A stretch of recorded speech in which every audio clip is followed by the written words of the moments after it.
Após Paulo sair de Tessalônica, às pressas, ser escorraçado de Bereia, ele chega até Atenas, uma cidade muito bela, com várias construções exuberantes, com pórticos, com grandes templos. E ali ele chega e a palavra nos mostra que ele se revolta ao ver que aquela cidade está totalmente tomada por deuses estrangeiros, totalmente tomada pela idolatria. A palavra fala que ele andando pela cidade, ele observa que há muitos lugares ali, muitos altares dedicados a deuses estrangeiros, a deuses desconhecidos. Para vocês terem uma noção de quão grande era a idolatria naquele local, estudiosos afirmam que havia naquela cidade mais de 30 mil deuses. 30 mil deuses. Em uma só cidade, que segundo esses mesmos estudiosos, era pouco maior do que Anápolis, para quem conhece aquela cidade. Então, é um absurdo. A palavra também fala que os gregos, a civilização grega, de lá saíram as mentes mais brilhantes, segundo o conceito humano. Os grandes filósofos como Plínio, como Sócrates, como Aristóteles, grandes pensadores da humanidade saíram daquela civilização. Isso nos leva a crer que nem sempre, onde há muita sabedoria humana, há a presença de Deus, há a sabedoria de Deus. Isso nos comprova isso. Porque onde havia pessoas que encheram livrarias com as suas teorias, com o seu intelecto, escreveram vários livros, ali talvez naquela época haveria talvez a mais absurda ignorância espiritual. O povo era sábio, mas era uma sabedoria humana. A palavra fala que eles acreditavam, naquele tempo já existia a teoria da evolução, que o homem evoluiu através dos tempos. Os gregos já criam nisso naquela época. Tanto que fala sobre o evolucionismo, que mesmo eles indicando que a criação foi feita por Deus, mas eles atribuíssem que foi através da evolução. Deus criou todas as coisas, mas o homem evoluiu. E nós sabemos que isso não é verdade. Amém? A palavra do Senhor, no versículo 18, também nos fala que alguns filósofos, epicureus e históricos, começaram a discutir com ele. Quem eram essas pessoas? Os epicureus e os estoicos. Alguns estudos afirmam que essas pessoas, os epicureus, eram filósofos que acreditavam somente no que eles estavam vivendo ali naquela hora. Eles não criam no amanhã, eles não acreditavam que pudesse haver mudança de vida, eles só viviam pelo momento. A cada instante eles procuravam comer e beber do melhor, pois eles não acreditavam no futuro. Esses eram os estoicos. Eles não criam em Deus. Eles acreditavam que o homem ele era feito para poder desfrutar de tudo o que eles pudessem encontrar, do melhor, que não haveria julgamento, que não há Deus, que não há céu, que não há inferno. Estes eram os estoicos. A palavra também nos fala sobre os epicureus. E esse povo, eles acreditavam em deuses. Eles criam que existiam deuses. O tanto que a população de Atenas tinha mais de 30 mil. Mas esse mesmo povo não acreditava que pudesse haver regeneração, que pudesse haver mudança. Eles não acreditavam que a humanidade pudesse ser regenerada. Uma pessoa, quando nasce com o intuito de ser ruim, eles acreditavam que essa pessoa ia morrer ruim. Como aquele ditado que diz que pau que nasce torto, morre torto. Mas Paulo chega a eles e apresenta um carpinteiro que pode fazer todo e qualquer madeira, pau, desentortar e ficar uma madeira reta. O carpinteiro de Nazaré, o nosso Jesus Cristo. Um povo muito sábio, mas de sabedoria terrena, sem uma visão espiritual. E Paulo chega ali diante daquele povo e não tem medo nenhum, não tem cerimônia nenhum de falar para aquele povo que eles são ignorantes, que eles não têm sabedoria nenhuma, que a sabedoria deles só basta para o momento que eles estão vivendo. E Paulo fala a eles que quando passa pelaquela cidade, o que mais chama a atenção dele era um altar vazio, a qual tinha uma inscrição. Todos os outros altares tinham ídolos, tinham peças feitas por mãos humanas, deuses pagãos, mas um não tinha. E a palavra do Senhor fala que Paulo, quando ele discursa junto a esses epicureus e os estoicos, ele pega e fala: observando pela cidade, na rua de vocês, vi um altar, e nesse altar não havia imagem nenhuma, só um escrito. E esse escrito dizia que aquele altar era referido a um Deus desconhecido. E Paulo fala que é esse Deus que eles adoram mesmo sem conhecer, que ele está pregando. Ele está pregando a Jesus Cristo. Há um motivo porque os gregos, eles colocavam essas estátuas sem nenhum objeto de culto. Alguns afirmam que é porque houve uma pessoa, um profeta, que orou ao Senhor, e o Senhor livrou aquela civilização na época de uma praga. Então eles faziam aquele altar porque o Deus não tinha imagem, mas eles acreditavam que aquela oração intercessória tinha vindo de um Deus, e esse Deus os livrara daquela situação. Alguns afirmam isso. Outros já afirmam que por eles crerem que haviam tantos deuses, eles também temiam esses deuses, e por temer tanto, eles colocaram ali aquele monumento, aquele altar, em adoração a um Deus estrangeiro, por medo deles terem esquecido de algum Deus, e esse Deus ficar com raiva deles e se vingar por ter esquecido deles. Outros afirmam que era por isso, talvez por medo. Mas Paulo fala que é esse Deus que não habita em templos feitos por mãos humanas, que não é servido por mãos humanas, é esse Deus que criou o céu, que criou a terra, e que não há evolução, e que não há outro Deus além desse Deus. Vejam vocês a ousadia daquele homem. Chegar numa cidade totalmente tomada pela idolatria, com as mentes mais brilhantes de toda a história, até hoje. Tem revelações daqueles filósofos que dizem que ainda vão acontecer, para vocês terem uma ideia. E Paulo chega no meio daquele povo e fala que vocês estão sem entendimento nenhum, vocês estão servindo a demônios, porque quem está por trás do ídolo são demônios. Ele rasga o verbo no meio daquele povo e fala a todos ali sem medo nenhum.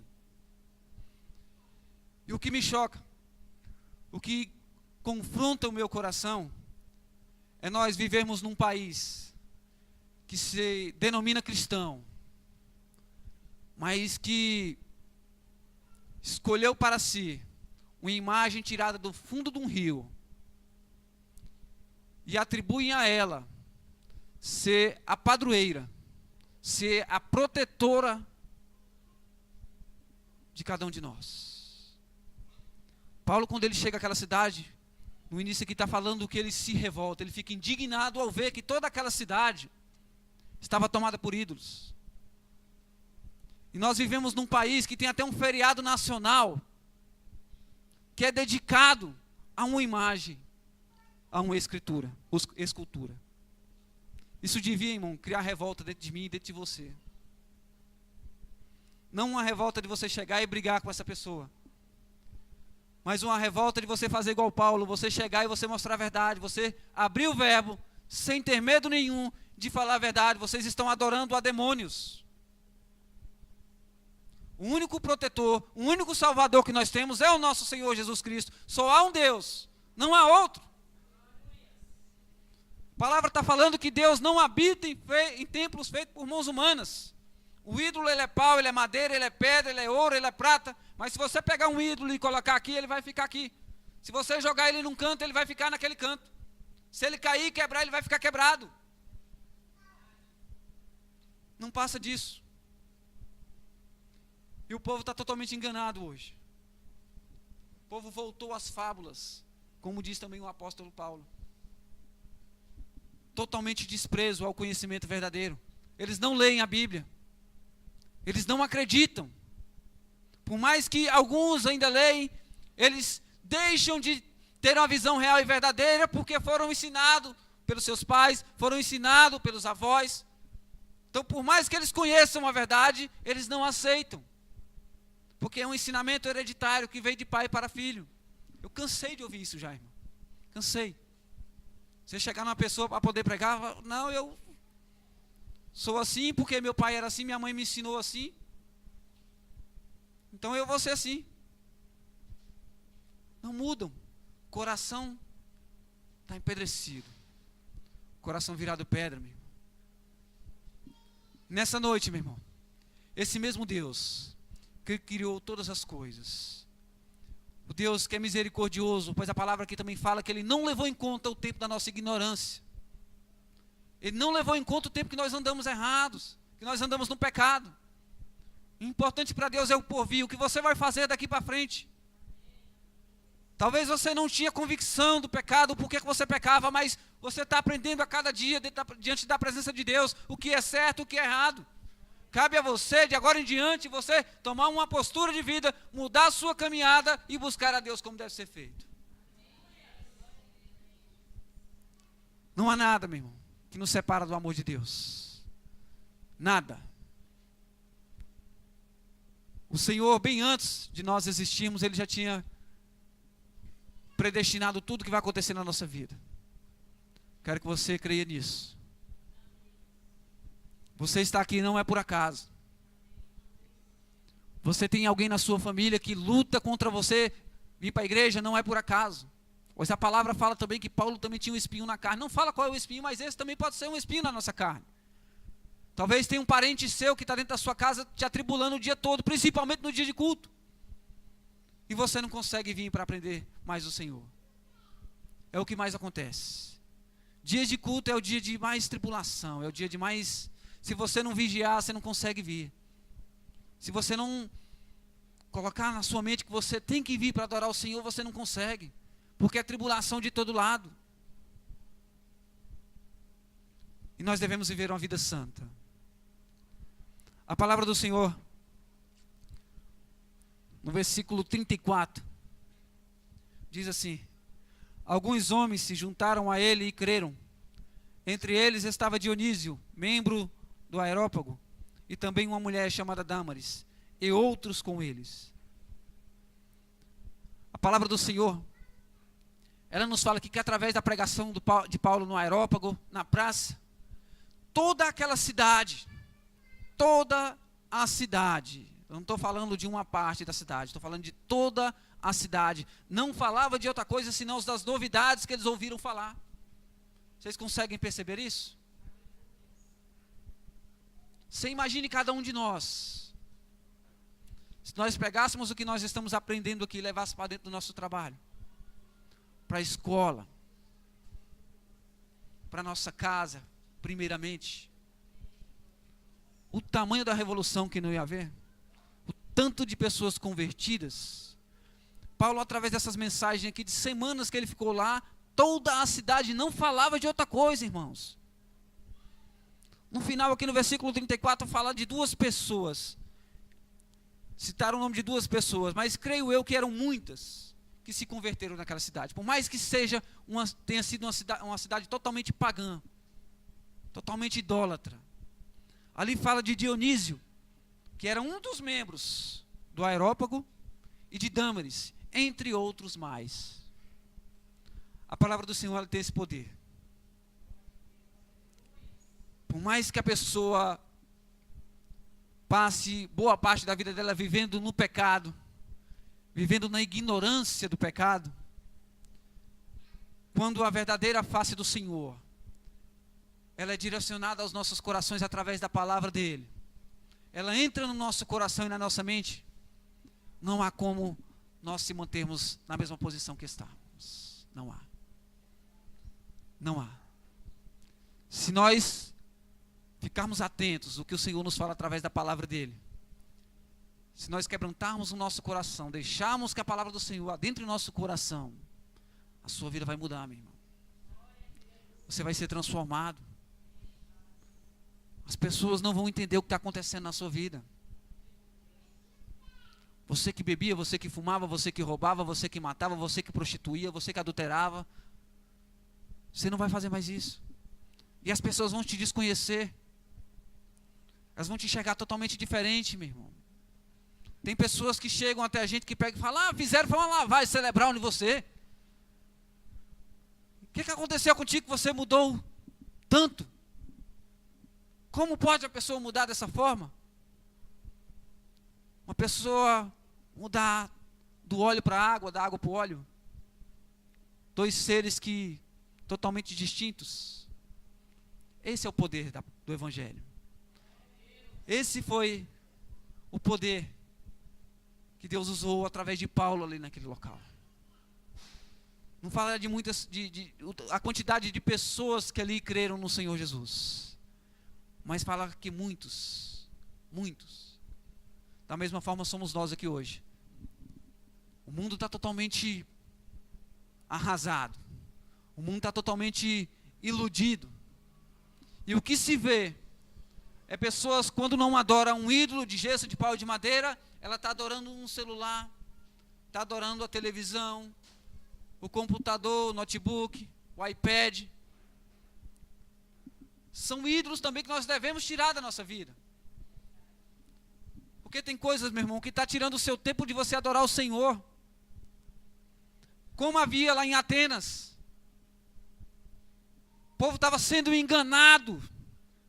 Eles cresceram fazendo deuses dentro dos seus lares. Quando os historiadores falam de 30 mil deuses, eles estavam falando dos deuses que eram encontrados na rua, fora os que haviam dentro dos lares.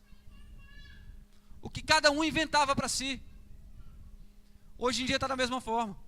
Nós colocamos à frente de tudo um carro novo, nós colocamos à frente de tudo a construção de uma casa, a compra de um apartamento. E nós lutamos o tempo todo, trabalhamos dia e noite, não tiramos nem o domingo para adorar o Senhor.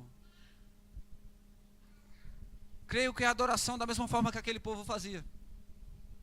Da mesma forma. Só muda os nomes. Só muda as épocas. Você tem a capacidade, meu irmão. Porque quem te alistou foi o Senhor dos Exércitos. Você é capaz de mudar, de transformar não só a sua vida, mas daqueles que te cercam. Porque quem está te preparando é o Senhor. Porque você está meditando, não é num livro qualquer, você está meditando é na palavra de Deus, e essa palavra ela tem poder sobre a tua vida e sobre as dos demais. E não há nada, nem ninguém, não há doutrina nenhuma que há pelo mundo aí afora que vai fazer com que você seja a mesma pessoa, se você meditar na palavra do Senhor. Se você receber essa palavra uma vez no seu coração, meu irmão, ela não vai sair mais nunca. A palavra fala que o Espírito Santo de Deus, ele convence o homem do pecado. Se você pedir o Espírito Santo de Deus para a sua vida, e você começar a meditar nessa palavra, você vai deixar o pecado de lado. Você vai deixar de viver conforme a tua vontade. Você vai colocar em primeiro plano, viver para o Senhor. Para isso Ele nos criou. Tu é a criação de Deus. E Deus, Ele tem grande obra na tua vida. Aqui tem ministradores, aqui tem evangelistas, aqui tem levitas. tem obreiros, tem pessoas aqui que tem um ministério muito grande, que Deus tem algo grandioso na vida, mas o que falta mesmo na verdade é ousadia, é coragem de arregaçar as mangas, tirar a timidez e começar a apresentar esse Deus verdadeiro, esse Deus que muda, esse Deus que transforma, esse Deus que justifica pelo mundo afora. Não há nada que te impeça isso mesmo. Não há nada. Nada. Gostaria que você ficasse de pé nessa hora. Glória a Deus.